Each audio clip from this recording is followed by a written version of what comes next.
अस्सलाम वालेकुम अहले ईमान, मैं रमजान का चांद हूँ। आज से रहमतों, मगफिरत और जहन्नुम से निजात का महीना शुरू हुआ।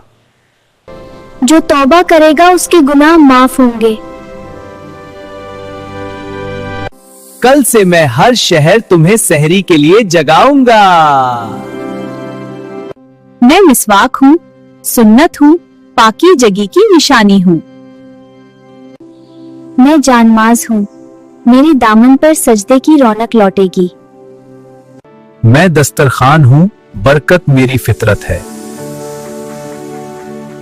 मैं खजूर हूँ, मुझसे ही इफ्तार मुकम्मल होता है। मैं रूहे अफ़ज़ा हूँ, मेरी मिठास से इफ्तार की महफिल सजती है। तैयार हो जाओ, ये रमजान तुम्हारी जिंदगी बदल देगा।